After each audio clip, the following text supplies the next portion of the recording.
Ya continuamos con más en Cultura AMX. Gracias por acompañarnos en esta tarde. Recibimos con gusto a Miriam López. Ella es escritora, ella es arqueóloga y nos hablará de su libro Sexo y Guerra durante el Posclásico y la Conquista, que forma parte de la colección Mujeres, Razón y Porvenir, editado por el CEAPE. Así que Miriam, un gusto que nos acompañes esta tarde para hablarnos del trabajo que realizas, del trabajo que traes en estos momentos para compartir con la audiencia, pero antes que nada, pues hablar sobre esta trayectoria que has tenido, las líneas de estudio que has realizado y cómo esto te ha llevado a plasmar diferentes trabajos. Cuéntanos. Bueno, buenas tardes, gracias por la invitación. Yo estudié arqueología y desde la licenciatura me propuse desarrollar temas sobre mujeres debido a que yo me había dado cuenta que era un tema que no se trataba, ¿no? Claro que hay datos en las fuentes históricas, pero los especialistas se centraban en temas como la guerra, la religión, el armamento, por ejemplo, es un tema que también se trata, los dioses, pero no sobre las mujeres y particularmente sobre su vida cotidiana, ¿no? O sea, ¿qué hacían las mujeres en época prehispánica? ¿Cómo eran sus condiciones de vida? Entonces, a partir de ahí fue que empecé a desarrollar este tipo de investigaciones que han ido evolucionando hasta llegar al texto que hoy estamos presentando, que es sobre sexo y guerra. Compártenos, ¿cómo surge, cómo va la recopilación? ¿Hablas de un ensayo o cómo es que tú lo compartes con tus lectores? Sí, es un ensayo histórico, obviamente está basado en fuentes históricas y arqueológicas y trata justamente sobre aspectos ideológicos respecto a cómo se establece un paralelismo en época prehispánica del sexo y la guerra. A los vencidos en la guerra los trataban como violados, digamos, se establecían ese tipo de paralelismos. Inclusive a los vencidos se les equiparaba a mujeres, a mujeres. Entonces, de hecho, ese tipo de burlas de corres como niña, también se aplicaban en época prehispánica, o sea, al punto de que no eres un buen guerrero porque pareces una mujer. O sea, no tienes la fuerza o no tienes la valentía. A los hombres que eran cobardes los equiparaban con mujeres. Ahora, esos hallazgos en materia de sexualidad en esta época en la que te centras, ¿qué temas nos podrías compartir o qué información que te llamó la atención? Yo sé cada punto requiere su propia investigación, su propia fuerza, pero algún hallazgo que quieras compartir con nosotros. Bueno, de hecho en este libro se tratan tres temas principales. Uno es que se establece también un paralelismo entre el parto y la guerra. Las mujeres cuando tienen a un hijo, cuando dan a luz un hijo, es como si hubieran ganado una batalla, porque no sé si saben, pero en época prehispánica la muerte materna era muy alta. Entonces, digamos que sobrevivir un parto en las condiciones en las que estaban, se equiparaba a haber ganado una batalla. Ese es el primer capítulo. Después trato el de sexo y guerra, en donde hablo sobre estos paralelismos y estas metáforas de los vencidos con la cobardía y con lo femenino, el mundo femenino. Y el último capítulo trato sobre violación y conquista. Ese capítulo creo que a veces es el que impacta más porque toca una fibra sensible en nuestro país, que es cuando llegaron los españoles.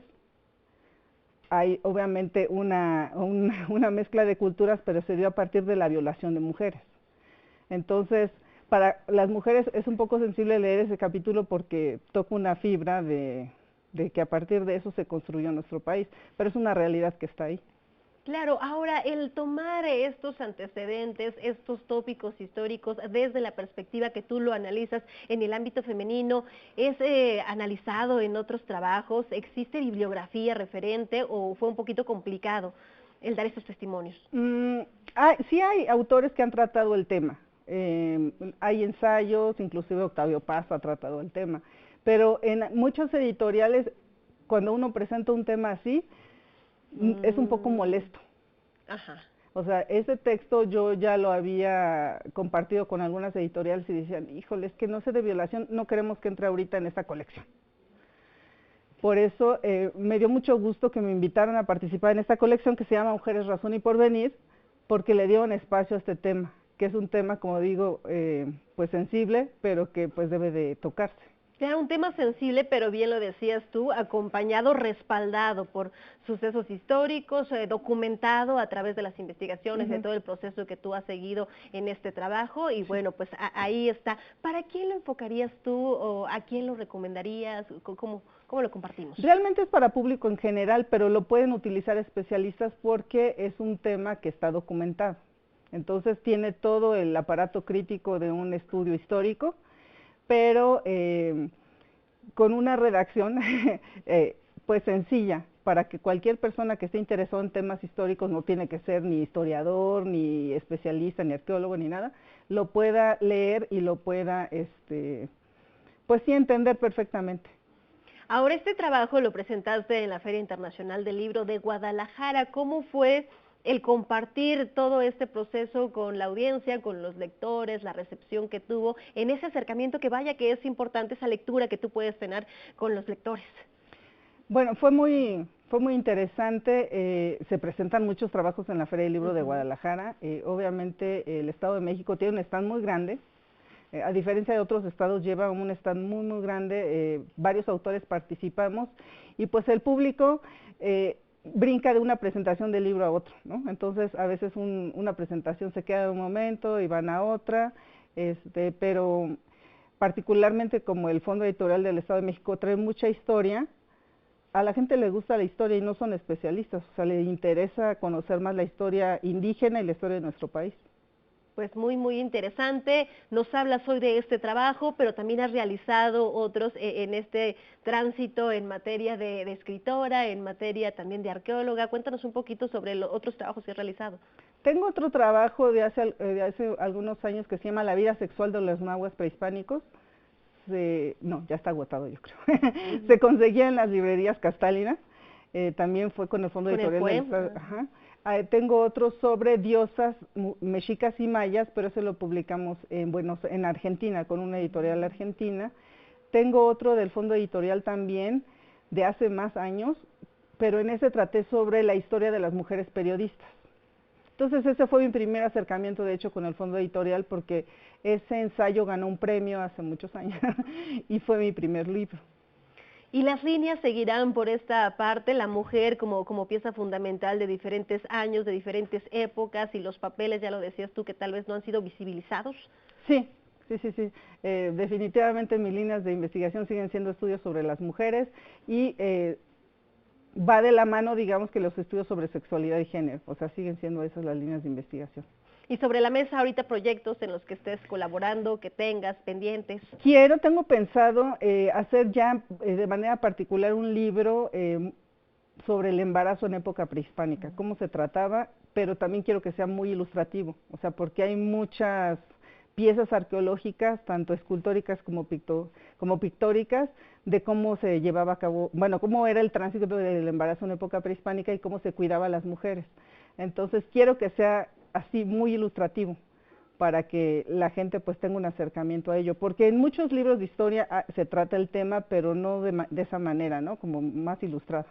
Y son antecedentes fundamentales, inclusive para hitos culturales que siguen presentes y que tal vez no sabemos cuáles son el origen, ya lo decías tú, pues algunas cuestiones que se apuntaban en aquella época que siguen presentes en la sociedad, en el trato hacia las mujeres, en el trato hacia los hombres. Entonces qué mejor que a través de estos trabajos en los que tú te has concentrado. Ya lo decías, esta colección surge en esta parte que el FUEM da esa apertura a las mujeres escritoras. ¿Cómo lo viviste tú en este sentido?